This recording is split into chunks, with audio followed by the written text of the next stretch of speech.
it's Steve Hargadon, and welcome to our final keynote today. This is the third evening of pre-conference keynotes for the Learning Revolution Conference. It's so fun to have Bernajean Porter here with us. Bernajean, welcome. Thank you. It's my delight, and I see a few troublemakers in the group, so I'm excited about that. I just want to ask you to use the chat box. Many of you to introduce where you're from and what intrigued you that you would give up some of your precious time tonight. So if you'll put that in the chat box, we'll kind of take it away. Steve, do you have anything else you want to add? I do. Thanks to ClassFlow for their support of this and the Reinventing the Classroom Conference, which is next week. And thanks, of course, always to Blackboard Collaborate for this amazing platform. For those of you who are joining us live, you can indicate now where in the world you are at the moment. Look for the star icon. It's the second one down to the left of the map. Click on it twice and then click on the map. New Zealand and India, you have been such fun having sessions today for you. Piyush, I don't know if I'm saying your name correctly, but I'm guessing it's very early morning for you.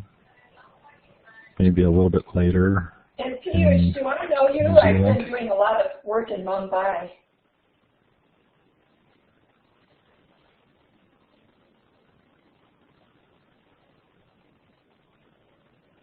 South Dakota, I'm in North Carolina. Looks like Peggy in Arizona. Bernajean, where are you? I'm in the middle, maybe too high, but I'm in Boulder. Are you hearing my voice? We are. Okay. Yeah, I live in Boulder, Colorado, and I do a lot of work in Mumbai, so I guess I was interested in if, I know I'm not saying this correctly, sorry, Piyush, but what part of India are you from? 6:30 a.m. That's not too bad. Okay, I'm going to turn the time over to you, Bernajean. I will queue up your videos. I'll be watching the chat and calling me for anything you need. Great. Thank you, Steve. I love working with you, and I appreciate this partnership and all the people who have given up their time tonight. So keep your questions and conversation in the chat box, and I will be watchful of that. I guess what I'd like to start with is introduce myself a little bit. Some of you know me, but after a long, long time, I find myself making the best trouble in the world being a digital educator, that through technology we can open up conversations and doors to make more happen for kids. Right now I'm presently an online teacher and avatar teacher, although I'm on-site doing in-residence programs. But this is through ASB Online, which is one of the partners, I believe, with Learning Revolution. And what they have is 4 courses that I've developed to culminate in a certificate, graduate credit called The Art of Multimedia Communication and Digital Storytelling. And I love the fact that these courses have, like the one I'm doing right now is applied storytelling. And we have about 5 countries of teachers coming together. Futuring is one of 14 categories of applying storytelling in the world to generate influence and impact power, whether you're marketing products, nonprofits, trying to make changes in the world, and in our case, it's the world of education. So I'll just start with there and say I'm really proud of the kind of people I'm working with and how educators are stepping up to make a difference. I love this quote because I really feel like maybe, like me, that how are we going to mobilize ourselves to create new learning spaces and environments that our youth really deserves? And it turns out we can't push against what's in place, that one of the things we do is to really build something that has the kind of compassion and passion to say, well, here's something over here that I want even more. So even if it's creating it in our mind's eye, we want compelling and dynamic possibilities to be on the table that people will organize around. So I'm going to use that word passion for tonight. If you need to take it down a little bit for the culture that you're in, feel free to do that. But that's what I'd like to talk about tonight, that the learning revolution and the work that many of us have been doing is really about how do we create these new models and get our toes in the door and make them be real and not just things we talk about. And storytelling is going to be that avenue. Really, over the years, I've been part of a number of things that have brought me to this place, and one of them is holding IF conferences. So inventing that future. And there's a model from Future Searches, which I'm trained in, that's used by businesses. And what they do is jump into the future and create the news story that they want their business or organization or maybe it's a town to be able to tell. So I love that idea of inventing the future, and there's something behind that that really works around engaging large groups of people. We used this process, a modified form of the Future Search in Illinois when we did the blueprint planning, the expectation that there would be throughout the state of Illinois, and that's almost 800 school districts, having community-based planning in order to qualify for funding with their tech plans. And we brought large groups of people together into those meetings and asked them to write a story of the future and to imagine what they do want to have happen around technology, learning, and kids come together. What's the story they want to happen? And we had great results out of that in terms of community participation and a kind of passion that unleashed at those meetings. One of them was very creative ways to get money to fund their passions. I was told quite a few times that didn't I understand that money was tight. And it turns out when people have dreams in their heart, money is just a rock in the road to get over. But you have to really have that passion. So I found towns doing things like after the meeting, they were saying, we're not going home, we're not waiting for state money, we have to start today. And one guy dedicated his windows, I'm not talking technology now, a construction company, all his second windows to be auctioned off and funding. And somebody said, well, we really want partnerships with AT&T, but it turns out that by auctioning those windows off, they raised twice the amount of money that they had for their student dollars in every other category. This man wanted to fund the dream that he could feel in his heart at that meeting, and it was not a tech plan. I want you to hear this thought that Martin Luther King never said, I have a strategic plan and a purchasing order. He had a dream that he talked about and built the story of what it would look like and feel like until it lived in people's hearts. The other place that I did a lot of the future searches in was in Denver Public Schools, who was going out for a referendum of a community that was hit up pretty hard, a lot of senior citizens, and they really couldn't see a way to get people to pass this referendum that they needed to wire their buildings and get some traction on getting technology in their schools. So we devised a sort of modified future search again, where we held 5 community regional meetings. And there was a process for looking at strategic stakeholders in the room. In fact, it's important that up to 40% of your group be external people. So I will just speak to that and say we have 300 to 400 people at every single meeting. And as we gathered those stories together, it turned out that there was a thread of commonality between all 5 of those groups, that they built not only their referendum agenda, but their tech plan around. And even though the tech plan became obsolete, I was told 7 years later that that meetings, the dreams that people had in their heart, really still fortified their programs that they tried to be reaching. So I'm just going to give you a little piece of this. You're saying like, well, if you're going to put people in a room and we're going to build a common vision, where do we start? Well, we start with the stories that they want to tell and got people into groups, mixed groups like students, community members, politicians from the community, parents, teachers. And in those groups of 3 to 4 people, they developed their story. And then we shared those and we looked at what's the common qualities that appeared in the stories. And I'm here to tell you something that will be hard to believe. Not one story in any one of those meetings or in Illinois said I want better test scores. that I want my kids to reach standards. Not one of them had that as a part of the story. So this energy field that I'm sharing up here comes from Meg Wheatley and sort of the idea of chaos and leadership in the new science.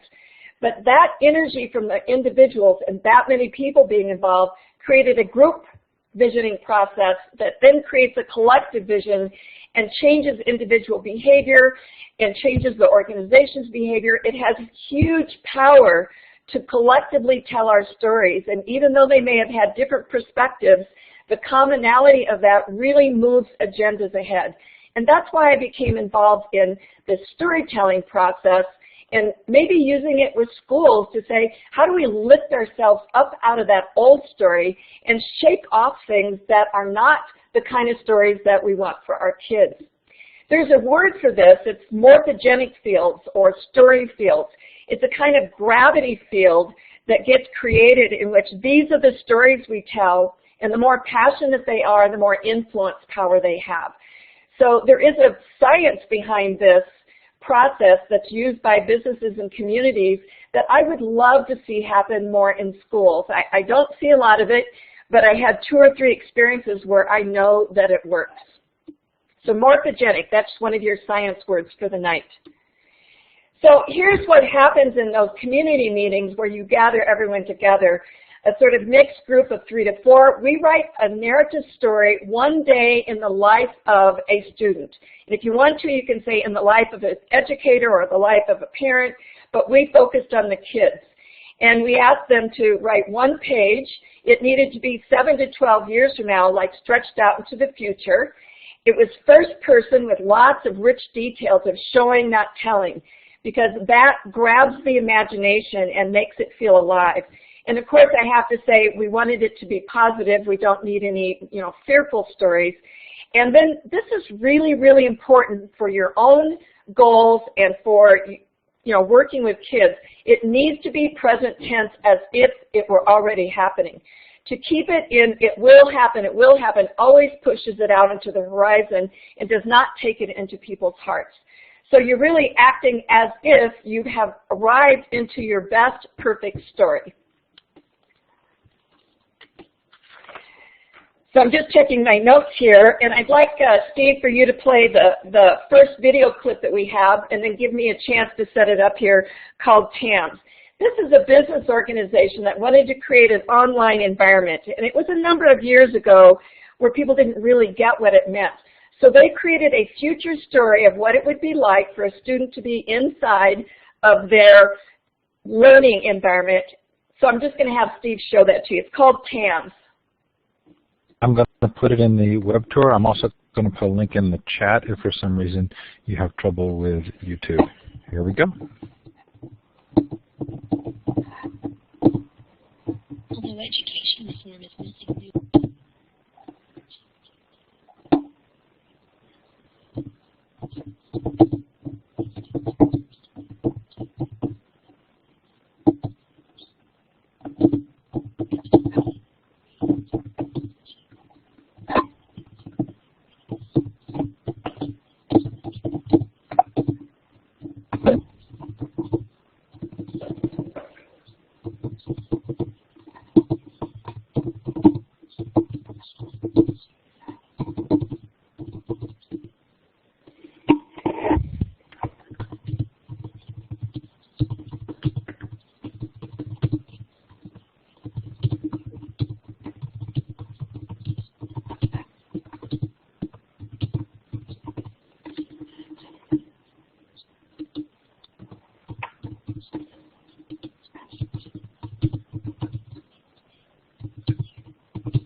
I'd love to hear your reaction to seeing a scenario kind of come alive with multimedia for a concept for schools.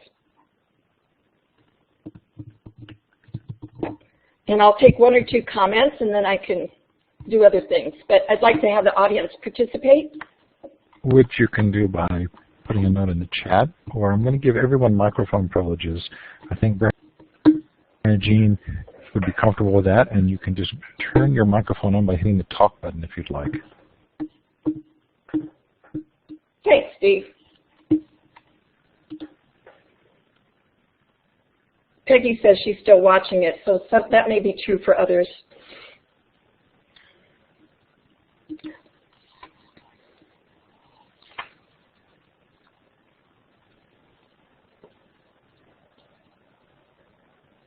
I think Maureen is wanting to talk, maybe. I'm going to ask you if that story felt real.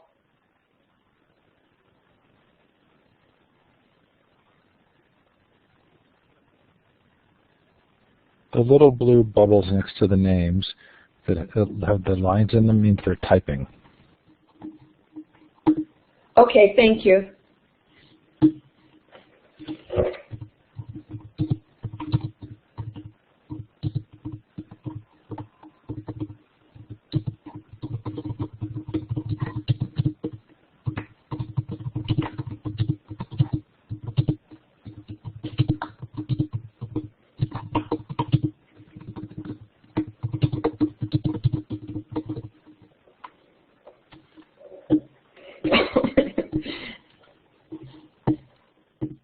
Okay, let me respond to some of the notes here. It's great.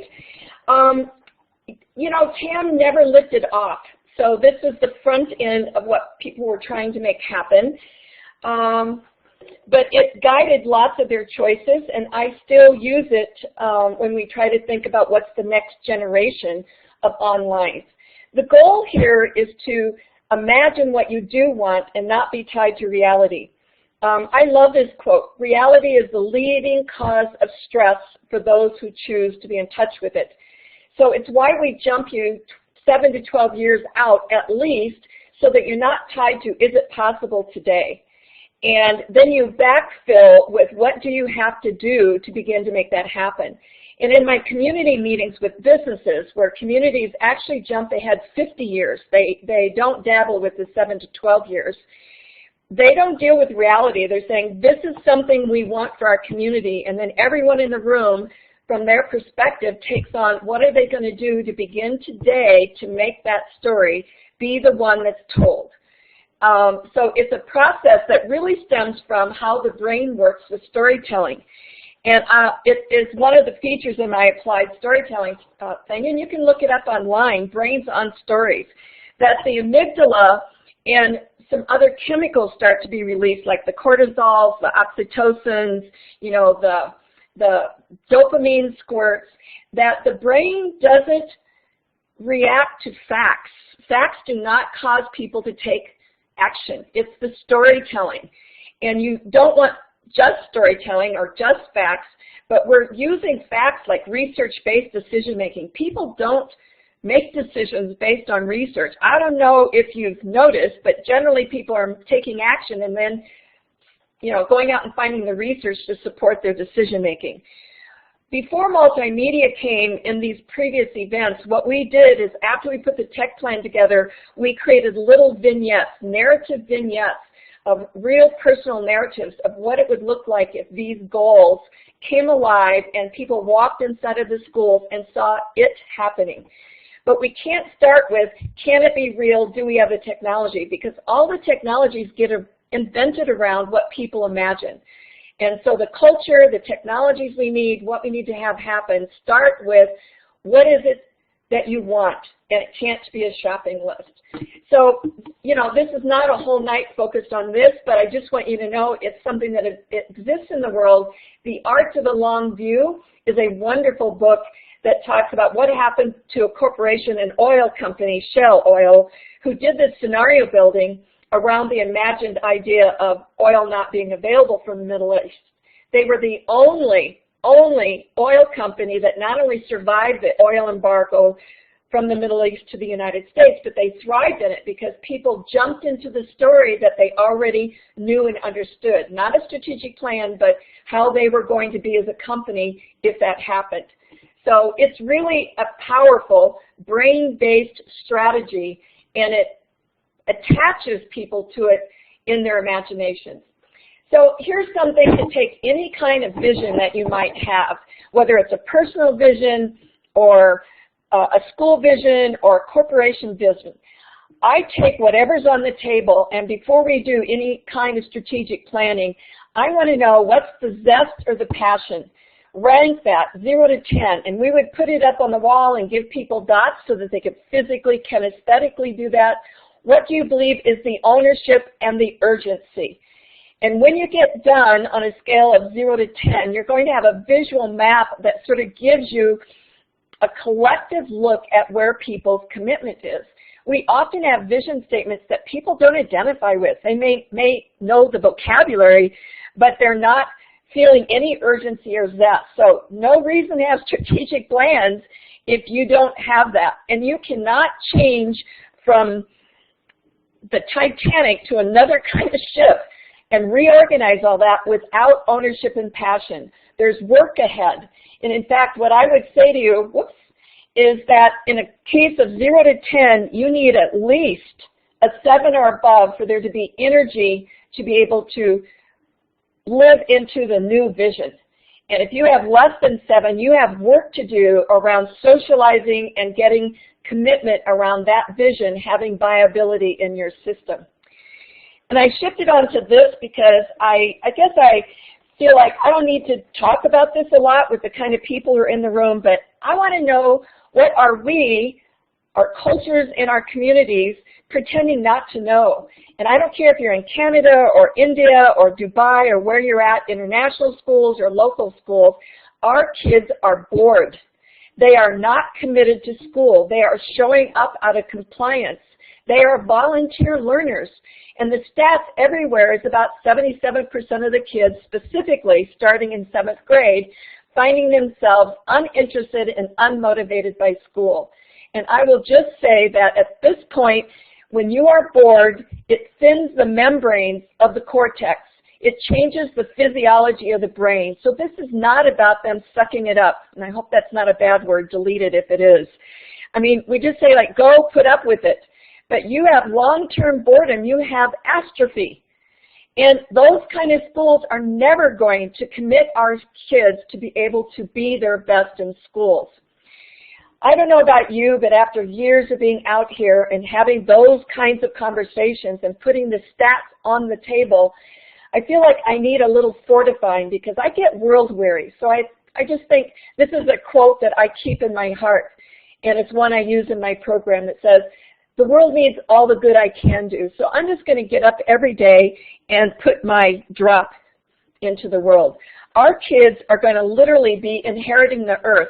And I want to know, are we doing school for the politicians and external pressures like mandates, or are we somewhere in the zone of serving our kids to inherit that earth and being ready for it?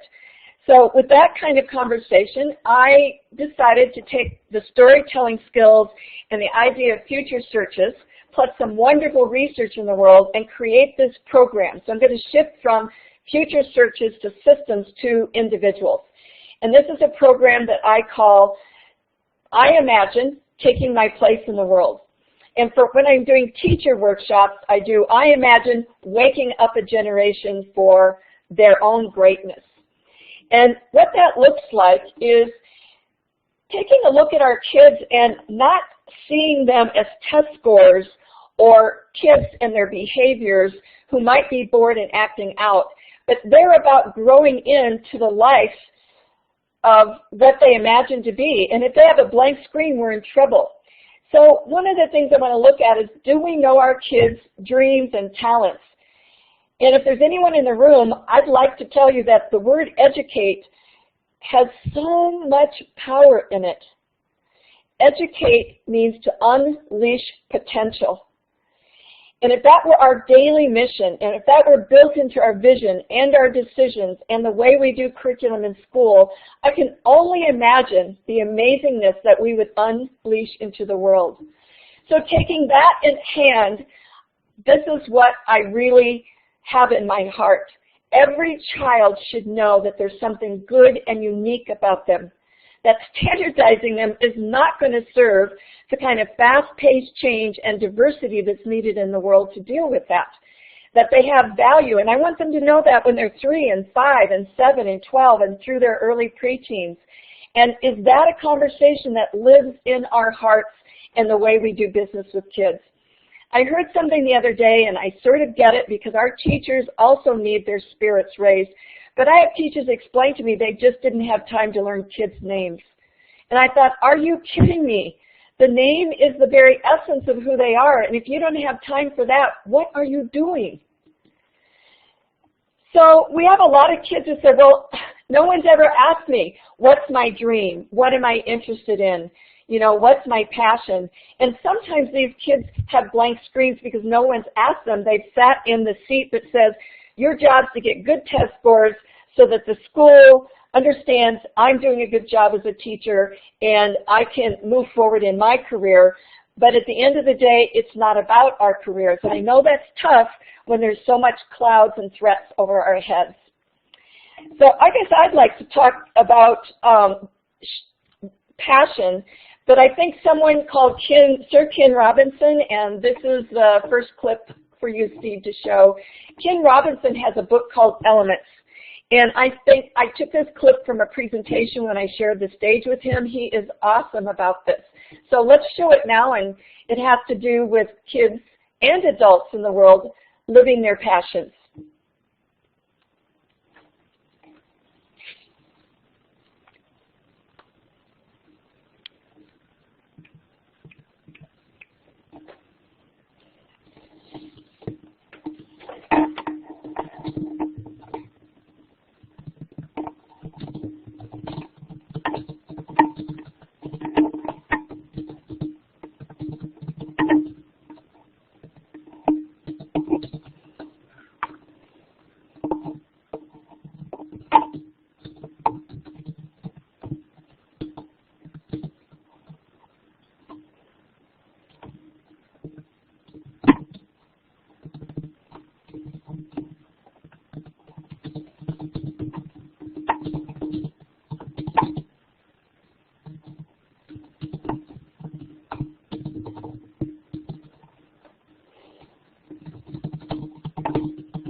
Steve, I don't know what that is. Oh, Are you I'm clapping? not, but you're good to go.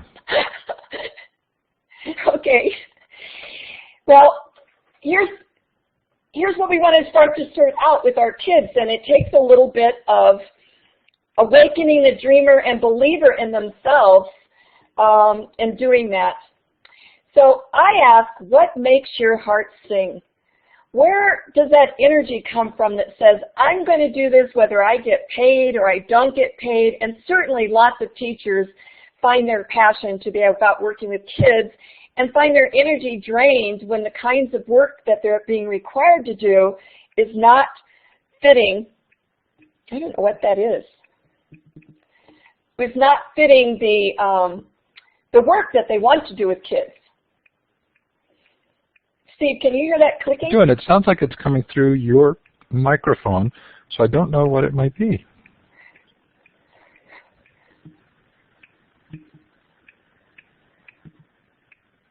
All right, I don't either. Odd. Wow. Let's try going back to the web tour and then coming back to see if that releases anything. Is it distracting for you? I'm not touching anything. Well, it'll just, I don't know, it sounds like it'll show up. So I can speak through it if we can't figure it out. Ah, thank you. All right, here we go. What makes your heart sing? So here is the curriculum. You can get it on my website, or you can just take the ideas I'm going to talk about and run with it. But there's a teacher guide that walks the teacher through kind of pre-writing activities, and it gives them lots of tips and pieces to do that. And then there's a student scrapbook that they actually keep. Now, I am not touching anything right now, but what I'd like to say is that as we think about leading this out for the kids to do this, one dimension that I didn't have when I did my future searches is multimedia. We're going to ask kids to create visions and vision videos. And when you use multimedia, it triple codes. That means it gives sticking power in terms of the senses. The more senses that are engaged in that new story, the more the mind and heart and spirit attaches to that. So I think there's something called PBL, which we hear a lot about, but I think of it as passion-based learning. And here are 3 books that if I'm doing this program school-wide or with a class that we want parents and teachers to invest in, and all of them talk about the same thing. I use the word light, but it's the same thing, is identifying that essence of you, the gift that you have that you need to be giving the world, and finding that and nurturing that over time through curriculum. This is Peter Benson's research from his book of Sparks. And I love the idea that by letting kids feel and understand what their value is in the world, we get all the agendas we want. They get like an academic partner in school that's invested in grades for their own intrinsic motivation, attendance higher, healthier, you know, a sense of purpose. We actually get less bullying and less violence in schools. And gosh, these are all good things that are part of what we would like to have happen, especially when you think about 77% of the kids being disconnected. But it's a shift from external to intrinsic forces that Peter has. And I'm going to ask you to, just a minute, I guess that'll be a little bit later. Sorry, looking at my notes. So here's what the I Imagine curriculum does, but again, you can do your own.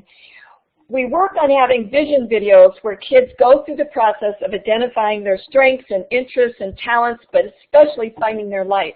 And then they jump 20 years into the future as if they've arrived in the future in future tense. And there's a kind of impact on the brain because the brain doesn't know past tense, present tense, future tense. So if you're chanting a new story, there's a neuroplasticity, a sort of chemical change that occurs and changes the brains in the wiring, the way you're wired. And kids who make these videos watch them 30 and 50 times. So it really, with that triple coding, deepens that track and believability and kind of sets a multimedia goal in front of them. One school that I know that did this used it for counseling. When a kid messed up, which is kind of their job when they're young, they would come to the counselor or the principal for the "You Have Done Wrong" song.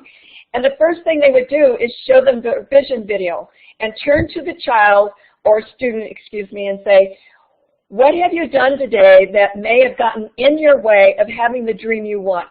What other choices could you have made so that you can keep moving towards the future you want? So it was sort of a self-coaching and self-commensurance instead of the adult saying, you have broken one of the adult rules. You need to do it better. And I really like that.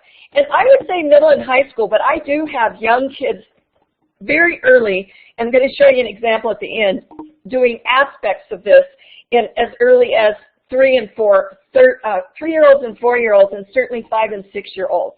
But the sort of deep docudramas, I think, start to happen at 11 and 12. I still haven't found many schools investing in this, although it's my advocation is I don't know how we do school if we don't know what that is. Here is the question, the sort of story prompt, how will you shine your light for good in the world? And this is not a career exploration. I don't want to know what job you have. We don't know what jobs are going to belong to the future. I want you to know when you have energy, when your heart sings, when you feel nourished inside, and a sense of who you are. And finding that is very different than saying, I'm talented in something. I'm going to give you a couple of stories here in a minute. But this is what we're looking at, is finding the difference. And we have a lot of kids who have talents, and their parents get all invested in, well, this is what they're going to do because they're talented. But talent is only where your interests and strengths come together and because you spend time. I had one parent, we did this as a prototype with 90 kids in Minot, North Dakota, brought them all together for 2 or 3 days, and wow, was that great energy.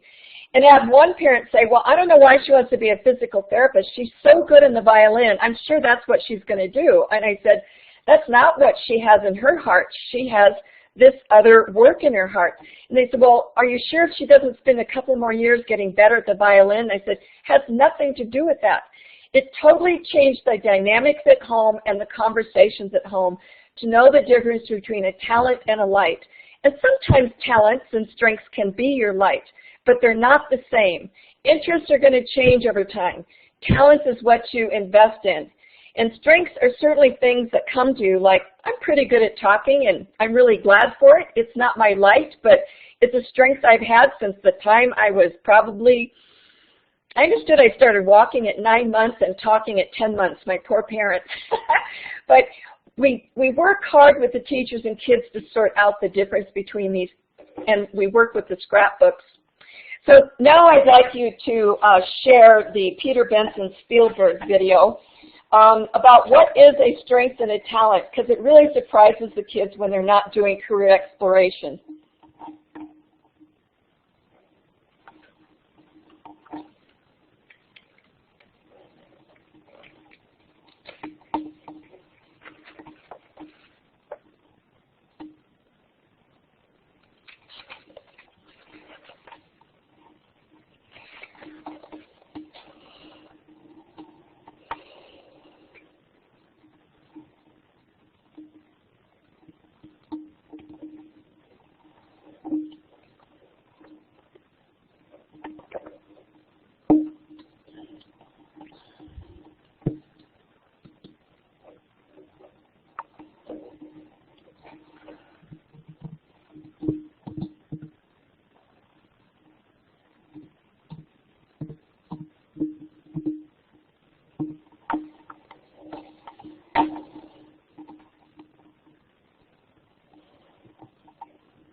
What do you think about that story?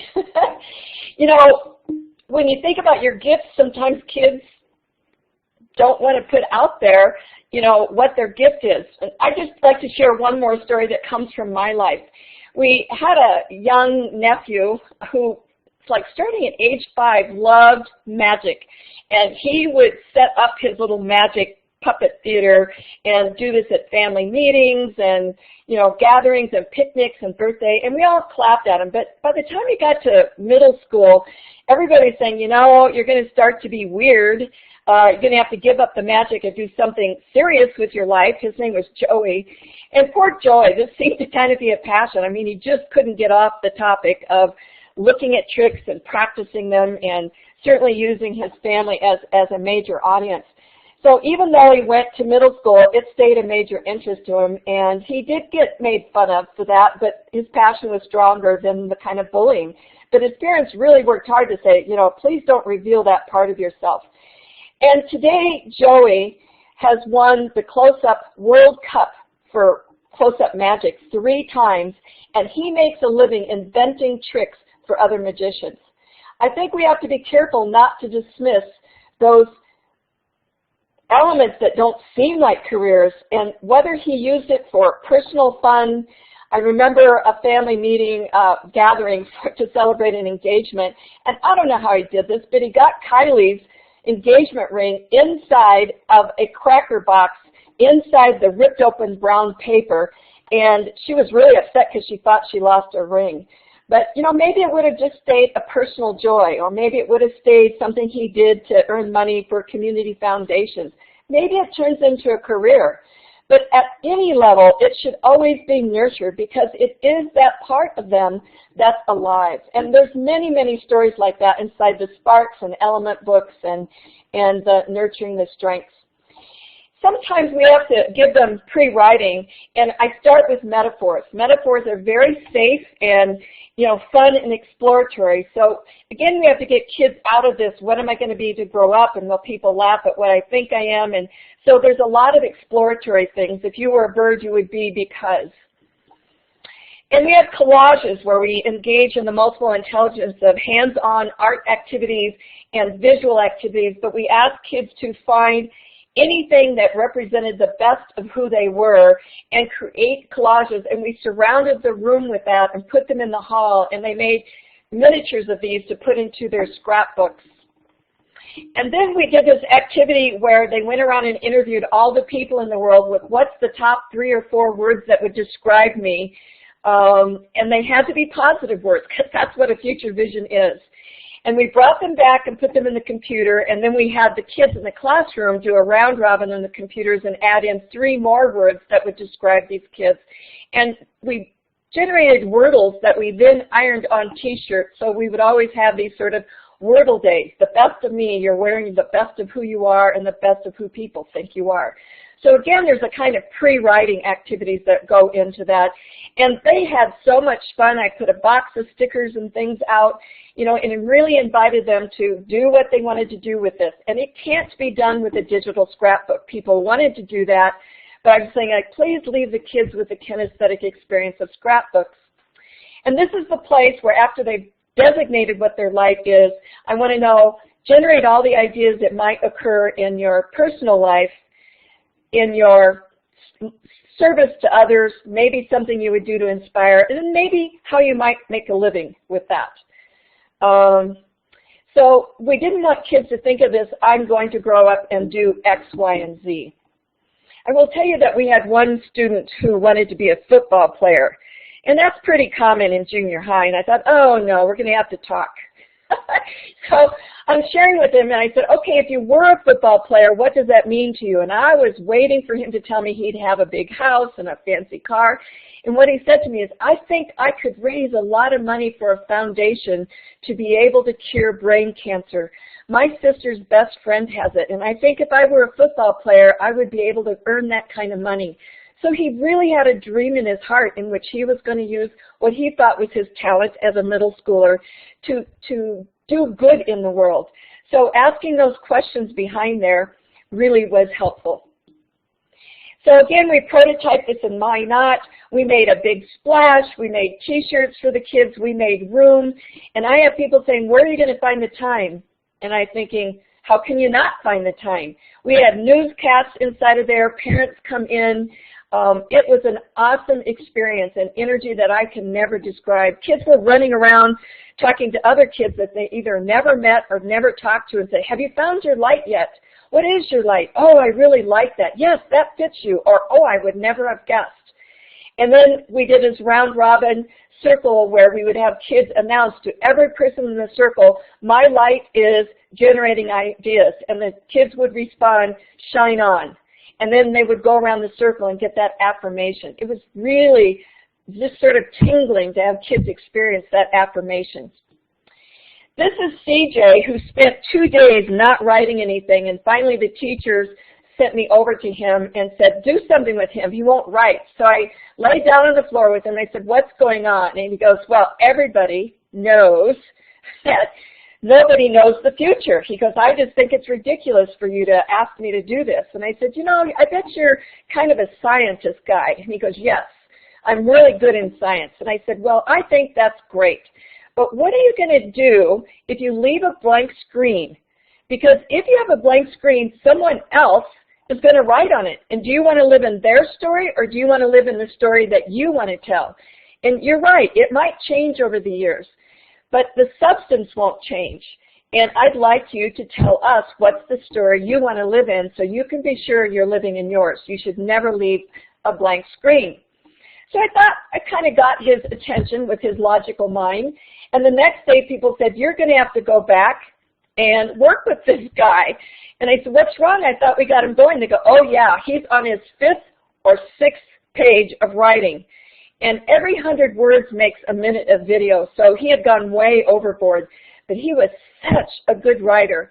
So we worked at kind of getting down the essence of what his story needed to be.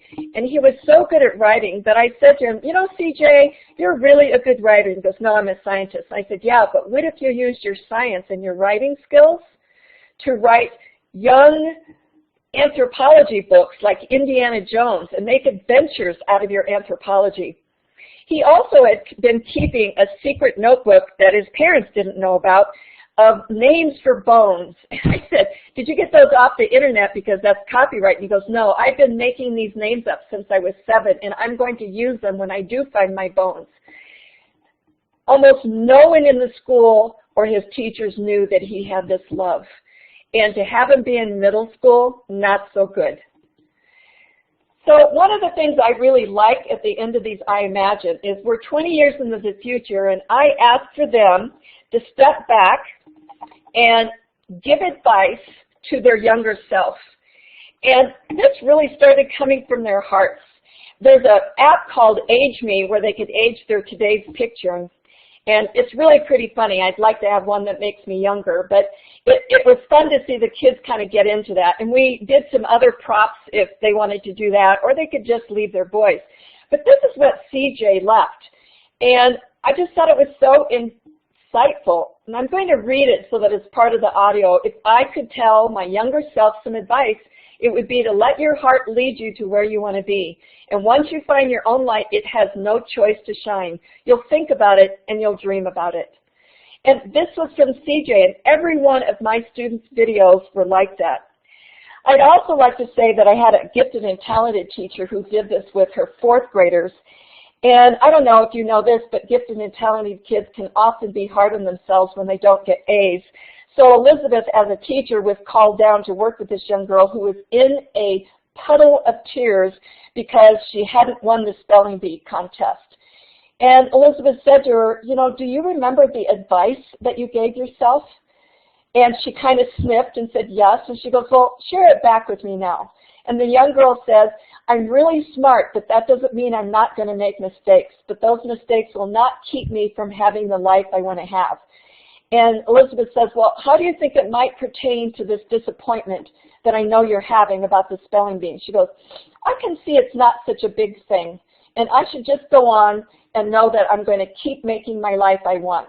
And I just thought that was so touching for that teacher to understand that that child needed to get a big perspective. So this is young Zhao's thought, what if, instead of having curriculum to standardize our kids, we had curriculum that accelerated the talents of our kids, or at least made room for that.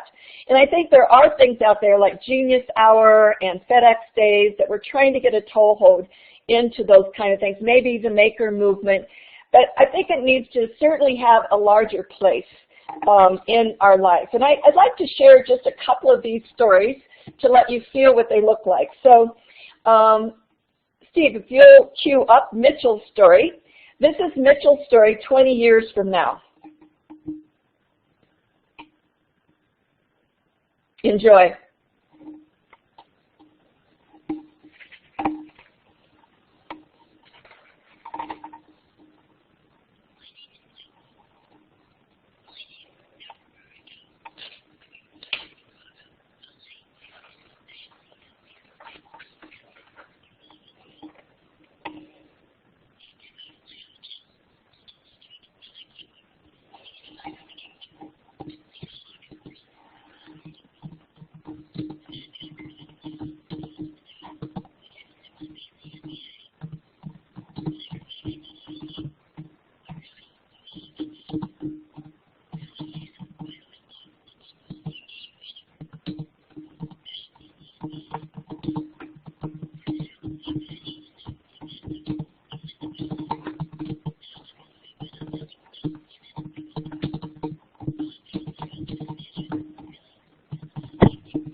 I really liked how he put all the clapping at the end. But again, it changes the neuroplasticity, of what's possible for these kids. I'm going to have you cue up Aaron's story, Steve. And I just feel like when we know what's in our kids' hearts, we have so many opportunities to shape the curriculum or learning experiences, an invitation to bring who they are into the room instead of lockstepping through sort of cookie-cutter projects that the kids do. This is an autistic child.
And I'd like to speak to this just a little bit. She was in 6th grade. She had just been formally diagnosed with this, and it had taken a while. And the family didn't really want her doing this project. They wanted to protect her from this and the fact that it was going to be seen by 1,000 other middle school kids. Did they make Well, kids use lots of things, but I think iMovie is certainly simple. We have a lot of choices, and I try not to get wedded to a video program, Eileen, but they do need to be able to have 2 soundtracks and at least 1, image track. So I would watch that program. Anyway, this child went ahead and did this. We finally negotiated with their parents and teachers. I actually had a teacher come in before she turned it into a video to look at her writing and said, don't you think someone should tell her that with Asperger's she's not going to be able to do those things? I said, no, because if it's in her heart, you don't know what she's going to accomplish if she creates a story that not only she believes, but her family believes, and, her teachers believe. So she was actually setting the stage for people to understand what lived in her heart. And Maureen, I do use Video Studio on the PC. It's probably one of my most favorite programs I've ever used on the PC. It's got a reasonable price, and it has all the functions you could possibly want. I've used it down into 3rd grade with ease. So yes, Becky, I agree with you to find that. So there's a process that in this certification program, and again I have these 4 courses online where we talk about where's the rigor in the story prompts. The 2nd course is craftsmanship on how to get great voices and to make sure those images work with the program and make it come alive. And all of the courses are standalone, so if you just want to jump into the craftsmanship to answer some of these technical questions that you have. I also want to share with that after we found out that CJ was an anthropologist, there was this project, and he got to be the head anthropologist designing the artifacts that were going to be buried for other kids to have a dig in. And that teacher would never have invited him in without having to, understand what's in his heart. And we have so many, many opportunities like that that allow kids to have school be organized around their passions. So having said that, I'm going to back up, sorry for the recording, and have you share the snapshots picture. And we're heading into this, but before you show it, I want to say that this is an example of the elementary kids. They wrote their life story, what I would call a storyline, and then they picked one scene that they wanted to come alive. So it's a way to sort of short-circuit the amount of time involved, that I would expect the writing to be there. And then this is just a scene. This was done by third graders.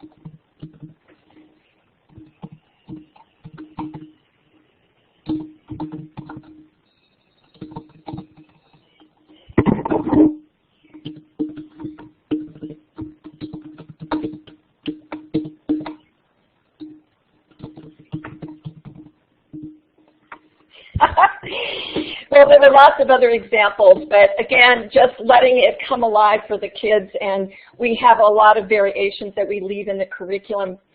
You know, I have always considered being a teacher sacred work, that we're not about standardizing and trying to make test scores. We're about unleashing their potential into the world, one child at a time.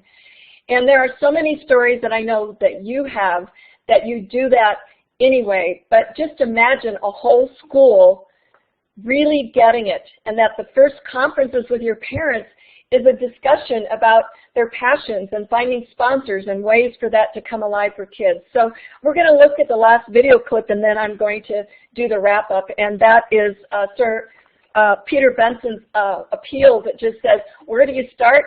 Just begin it. So we'll take that last clip, Steve.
Well, here is more information I just put in the chat box to go out and get ideas and get the essence. If you're not interested in the curriculum, that's good for me. I just wrote it because it's my drop that I'm adding to the world.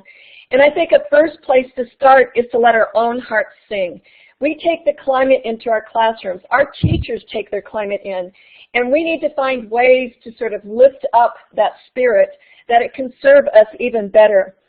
So I don't know all the ways that you might adapt this, but this is a Story People quote that I really believe in, that in the face of all the realities that we have, I just can't live with them. We have to expect more of ourselves. And this is a motto that I discovered through my own story project, Da Chino. And it means no is the wrong answer. And when you write stories and visions that have zest and passion, that is an 8 and 9 and 10, then no is the wrong answer. It has to happen. We have to work together. But if we don't have those compelling visions that are detailed and living in our hearts, no amount of strategic planning is ever going to go there. So please let us know all the ways that you might move forward with this, if there's any way that that would be Steve and I and all the people in this group, can work together to have this. But it's time to know our kids' dreams and visions. Thank you very much, and I will take some Q&A, but I would also say namaste, which means the spirit in me greets and honors the spirit in you. And at least in our mind's eye, we ought to be doing this with our kids every day, of greeting them with knowing that their spirits enter our sacred spaces in school. Thank you. Wow, Bernajean, that was so fun. You know, we are at the top of the hour. For many, it's late. If you would like to ask Bernajean some questions, I'm really glad to have you do so. But if you need to go, please feel free to just exit the room, and we understand. You do all have the microphones. If someone would like to take the mic, feel free to do so, or you can put a note in the chat.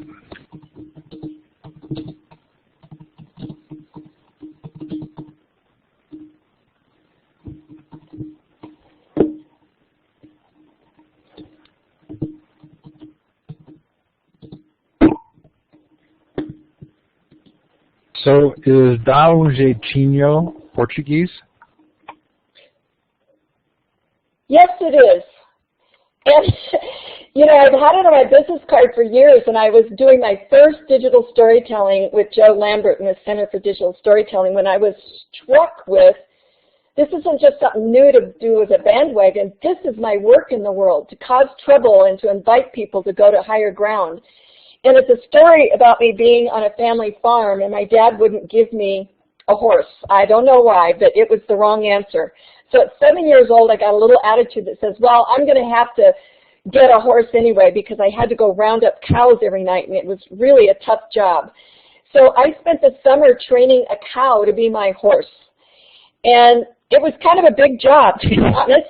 But when I was trying to name this and what was the lesson learned in the message, I realized that I had been using this expression on my business cards for years, and I did not know where that story had started.